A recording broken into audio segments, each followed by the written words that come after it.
Hello guys, मेरा नाम है रोहित और स्वागत है आपका रोहित टेक ब्लॉग में। आज हम बात करेंगे different types of internet connection जो भी अवेलेबल हैं इंडिया में एंड मेरा पर्सनल एक्सपीरियंस कुछ ब्रॉडबैंड प्रोवाइडर्स है जो मैंने पिछले 5 सालों में यूज किए हैं, क्योंकि मुझे आज तक कभी कोई ब्रॉडबैंड स्टेबल ब्रॉडबैंड प्रोवाइडर मिला ही नहीं जिसने सारे क्राइटेरियाज पूरे किए हों।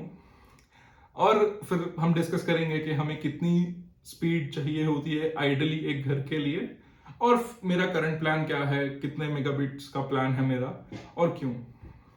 तो चलिए सबसे पहले हम बात करते हैं different types of internet connection जो कि हमें देखने को मिलते हैं या हम यूज करते हुए आए हैं अभी तक।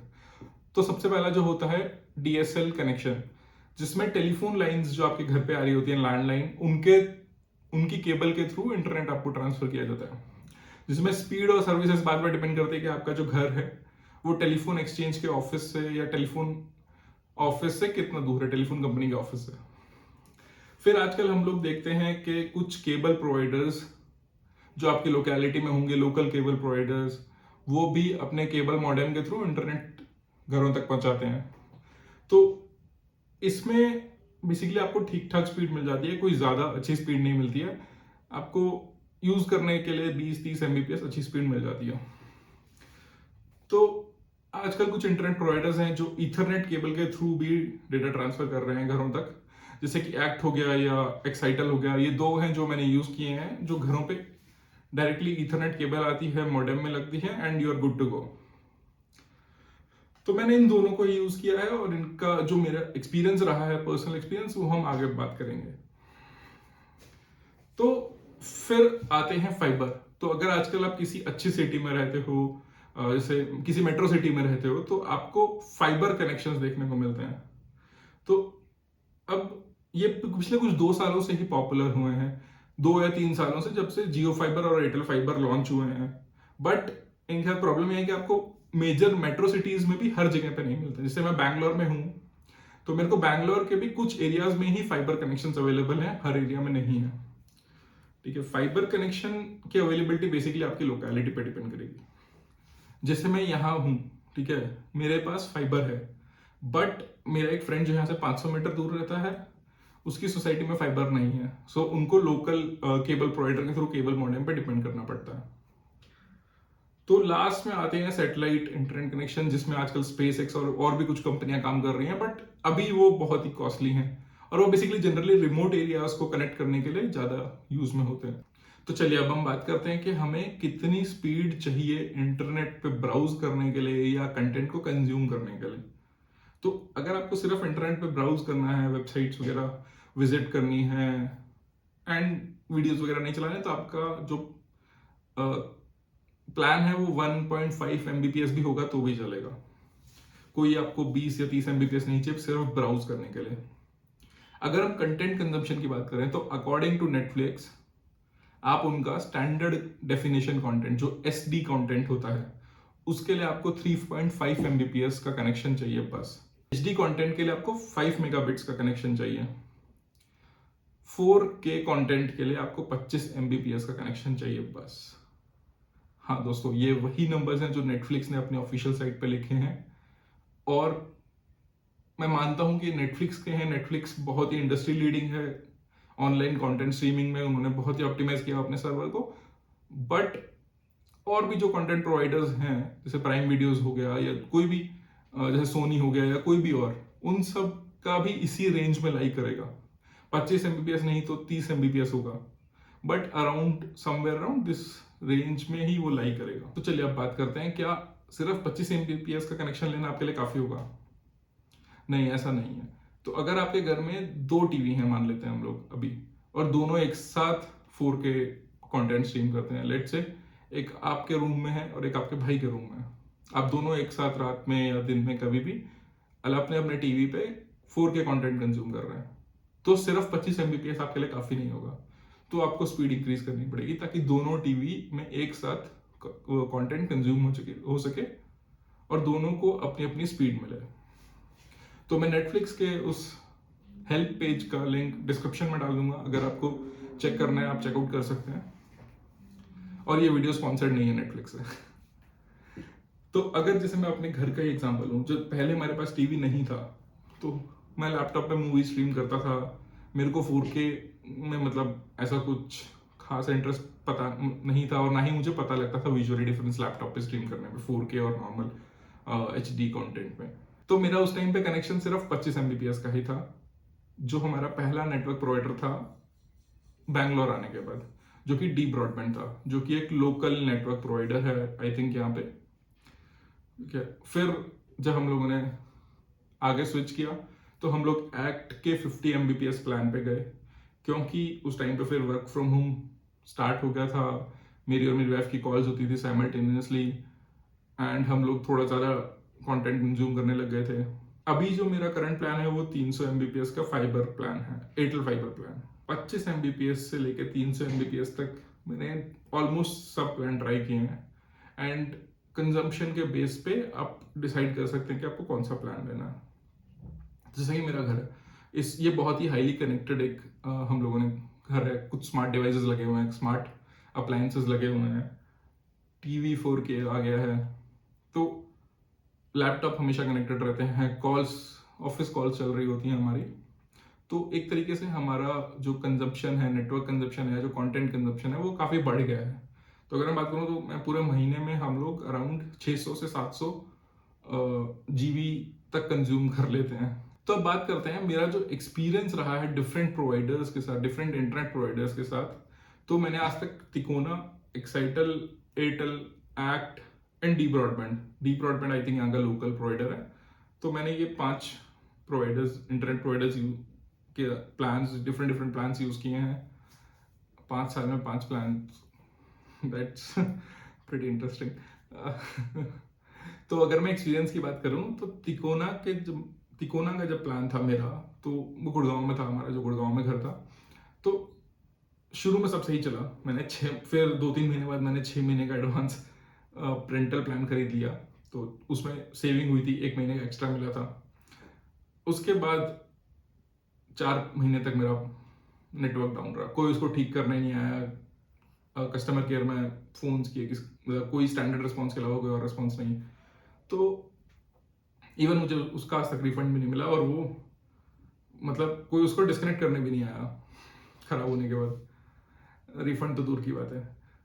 तो फिर मैंने वहां पे एक्साइटल लगवाया। Excitel is one of the best broadband जो मैंने आज तक यूज किया। तो बेसिकली ऐसे बोलूंगा मैं, एक्साइटल, एक्ट और एयरटेल बेस्ट ब्रॉडबैंड जो आज तक मैंने यूज किए हैं, डिपेंडिंग ऑन डिफरेंट एरियाज। तो एक्साइटल मेरा अलग एरिया में था, एक्ट मेरा अलग एरिया में था, और एयरटेल वाला अभी करंट प्लान है जो बेसिकली बैंगलोर में है। तो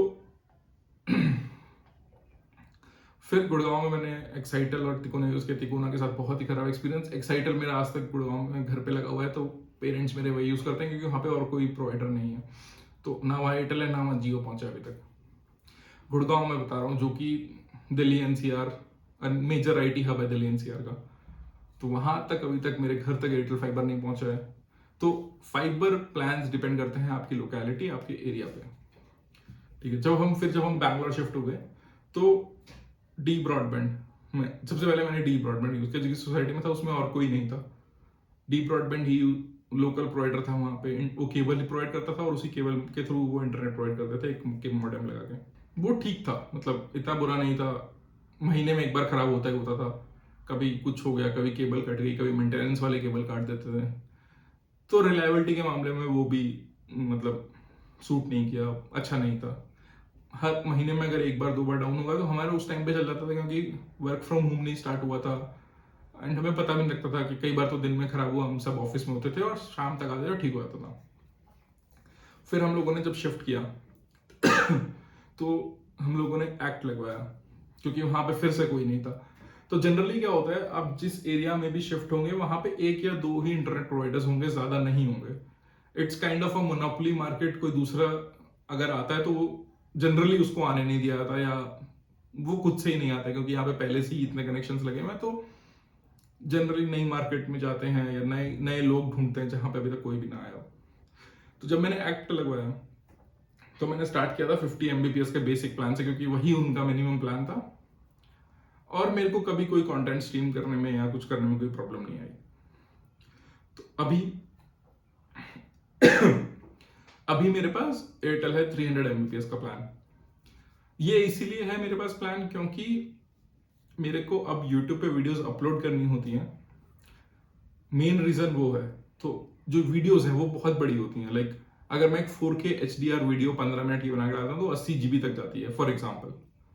ठीक है, अगर वो 80 GB तक जाती है तो 80 GB को अपलोड होने में लगभग 1.5 घंटा लगता है। तो 300 Mbps प्लान लेने का एक और मेरा मेन मोटिव जो था वो था कि अगर मैंने यूट्यूब पे कुछ अपलोड की वीडियो एंड मैंने चला के देखी और उसमें मेरे को कुछ इशू लगा कि भाई ये सही नहीं है या ये सही नहीं है, तो मैं जल्दी से री एडिट करके उसको अपलोड कर सकता हूँ। बट अगर वही मेरे को उस वीडियो को अपलोड करने में 3 घंटे लग रहे हैं तो री एडिट करके दोबारा से करूंगा तो 6 घंटे या 7 घंटे 8 घंटे, जो कि एक मतलब एक तरीके से पूरा दिन है। तो उतना टाइम ना तो मेरे पास है क्योंकि मैं जॉब भी करता हूँ and this is just a part time for me. चलिए अब बात करते हैं कि कौन सा कनेक्शन सबसे बेटर है। मैं ये नहीं बोलूंगा कि कौन सा कनेक्शन सबसे बेटर है, क्योंकि connection, internet connection basically area पे डिपेंड करता है, कौन सा एरिया और कौन सा इंटरनेट प्रोवाइडर वहां पे रिलायबल है। तो ये आपको कैसे पता लगेगा? ये आपको पता लगेगा उस एरिया में जो भी आपके पड़ोसी हैं या नेबर्स हैं उनसे आप बात करिए, उनसे पूछिए कि आपके पास कौन सा इंटरनेट कनेक्शन है, फीडबैक लीजिए। सबसे बेस्ट तरीका यही है जानने का कि कौन सा नेटवर्क प्रोवाइडर रिलायबल है उस एरिया में। बट अगर आपके पास कोई ऑप्शन नहीं है, जैसे कि मेरे साथ हुआ था बहुत बार कि एक ही प्रोवाइडर है and you have to go with it, तो फिर हम ज़्यादा कुछ कर नहीं सकते हैं। जैसे अगर मैं बात करूं तो जब हम बैंगलोर शिफ्ट हुए थे तो मैंने एक्ट ट्राई किया, डी ब्रॉडबैंड ट्राई किया, एयरटेल ट्राई किया। ठीक है, तो एक्ट के साथ एक प्रॉब्लम थी। एक्ट के साथ प्रॉब्लम ये थी कि जब भी लाइट जाती थी, इलेक्ट्रिसिटी कट होता था, तो उनका जो सिस्टम था वो बैकअप पावर्ड नहीं था, तो उसमें कोई बैकअप नहीं था। जब पावर कट हुआ तो इंटरनेट बंद हो गया, बेसिकली ब्रॉडबैंड बंद हो गया। एयरटेल के साथ ही प्रॉब्लम नहीं है। एयरटेल अपने सिस्टम को आई थिंक बैकअप देकर रखा है, हमारी सोसाइटी के बैकअप से ही कनेक्ट कर रखा है, बट जब भी इलेक्ट्रिसिटी कट होता है तो वो चलता रहता है ब्रॉडबैंड। तो ये एक चीज आप जरूर चेक कर सकते हैं कि जो भी आप ब्रॉडबैंड ले रहे हैं उसमें क्या होगा अगर पावर कट जाए। तो यही सेम प्रॉब्लम तिकोना के साथ भी थी। तो हमारे घर पे तो इन्वर्टर था, बट तिकोना का जो मेन बॉक्स था वही बैकअप में नहीं था। तो लाइट जाती थी, घर पे लाइट होती थी, बट ब्रॉडबैंड नहीं चल रहा होता था। तो ब्रॉडबैंड की स्पीड, रिलायबिलिटी आपके एरिया, आपकी सिटी, इन जैसे फैक्टर्स पर डिपेंड करता है। तो अगर आप ले रहे हैं इंटरनेट कनेक्शन तो सबसे पहले फीडबैक लीजिए अपने नेबर से, कौन सा बेटर है। तो चलिए अब हम बात करते हैं कि कितनी स्पीड का प्लान आपके लिए काफी है। तो अगर एक मैं रेगुलर यूजर की बात करूं, एक नॉर्मल यूजर की बात करूं, तो 30 से 50 मेगाबिट का कनेक्शन काफी है। लोग मतलब मोस्टली जनता के लिए 30 से 50 मेगाबिट का कनेक्शन काफी है। बट अगर आपके घर पे 4K डिवाइसेस हैं और कंटेंट ज़्यादा वॉच होता है, आप 4K मान लीजिए 2 टीवीज पे एक साथ 4K कंटेंट देखते हैं अलग अलग लोग, तो आपको 100 to 150 Mbps का कनेक्शन ले लेना चाहिए। अगर आप स्ट्रीमिंग भी करते हैं, गेम करते हैं, तो भी आपको 100 से 150 Mbps का कनेक्शन ले लेना चाहिए। अब से मेरा 300 Mbps का कनेक्शन है, तो मैं जैसा बता चुका हूँ कि ये कनेक्शन इसलिए क्योंकि मेरे को वीडियोस अपलोड करनी होती है। 100 Mbps पे भी हो सकती हैं, बट ज़्यादा टाइम लगेगा। तो मैं नहीं चाहता कि मेरे को ज़्यादा वेट करना पड़े या किसी को भी ज़्यादा वेट करना पड़े अपलोड करते टाइम, तो प्लान को बढ़ा सकते हैं। अब मेरे पास यहाँ पे 1 गीगाबिट वाले प्लान का भी ऑप्शन है, बट 1 गीगाबिट आई थिंक मुझे वर्थ नहीं लगता। तो गाइज आप मुझे कमेंट में बताइए आपने कौन सा इंटरनेट प्लान लिया है और क्यों। अगर आपको ये वीडियो पसंद आया है तो लाइक कीजिए, सब्सक्राइब कीजिए मेरे चैनल को